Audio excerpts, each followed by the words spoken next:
I'm going to show you guys my favorite investment on FIFA 23 and why you should invest in it right now. But before we jump into that, I need to show you the easiest way for you to get some coins. If you guys are looking for the cheapest and most reliable coins on the market, make sure to head over to utnice.com and use code CHIEF for 5% off at checkout. Now let's get right into this video. Alright boys, so diving into this video, it's a very simple investment that we're going to be looking at, why it works, how it works, what you should be buying for, and what you should be selling for. And simply put, just to get it out of the way early, what we're going to be investing in is position modifiers. Now, you might think this sounds crazy, but let me explain why I see these position modifiers doing well. So currently position modifiers, as you can see, sell around 1,400 coins is typically the price they're going for right now.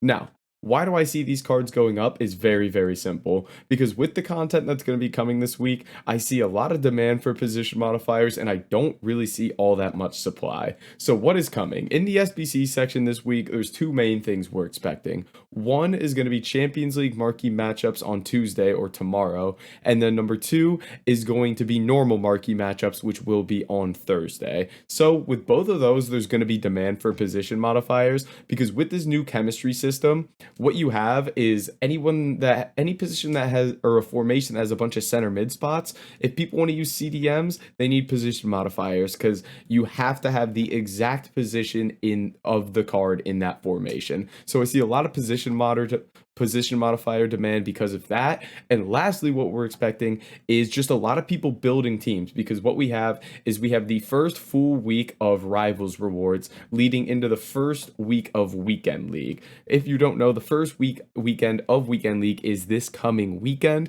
So obviously, what you can expect is a lot of people for the first time are going to be spending a lot of coins to build a team, get their best team possible for Weekend League. So what this means is a lot of people are going to be changing positions around, especially me personally. I used a bunch of position modifiers. I had to change Zakaria to a center mid. I had to change Cancelo to a right back. I'm going to have to change Foden to a cam when I get him. I have to do a bunch of different position modifications.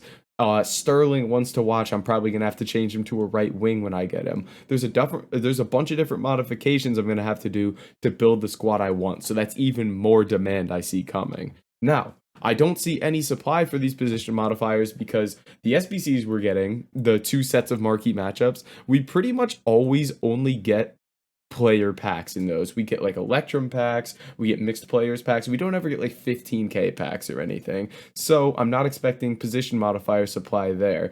And then second, we're going to get Rivals rewards on Thursday. And with Rivals rewards, a majority of it is player packs. There's not a lot of it where you're going to be seeing packs with consumables in it. Here, I mean, we have a mega pack, but though a lot of those consumables are rare and position modifiers are non-rare, you got a players pack.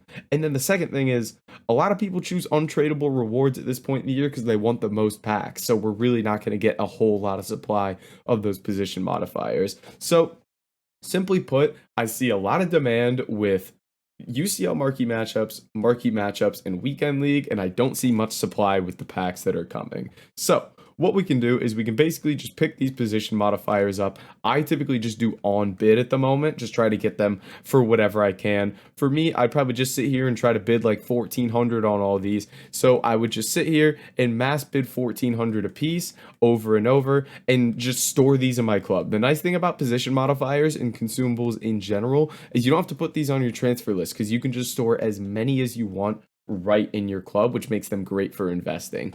Now, this is the next section we're going to get to, which is lazy buyers. So, as you can see here, that position modifier just got bought for 1,900 coins, which might seem crazy because you can just pick these up for 1,400 on bid. Why are people buying those for 1,900? What those are lazy buyers, and lazy buyers are essentially people that buy items for more than they go for because they don't really check the price of what these items go for. So, what we're going to do is while we're invested in these cards, we're also going to look to sell to lazy buyers. So let's say I've got 260k here. Let's say I go invest in 100 position modifiers just for fun. I put 150k into them. I've got 100 position modifiers. While I'm holding on to these position modifiers, rather than just waiting for them to rise, holding them in my club doing nothing, what I can do is I could sit here and just list these all up for lazy buyers. I could list them all up for like 2,000 coins here, 1,900 coins, whatever it may be.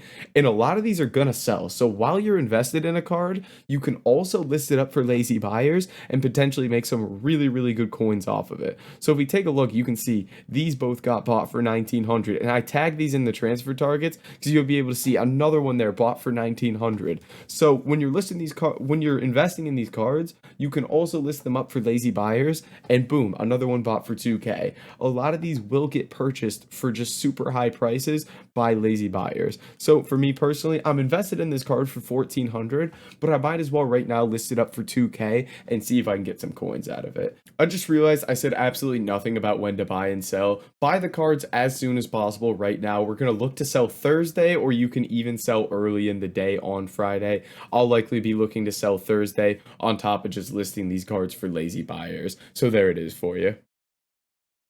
So this both doubles as an investment and both a method where we're just flipping consumables to lazy buyers. It's worth checking out here. As you can see, these cards are consistently selling to those lazy buyers, so make sure to give it a look.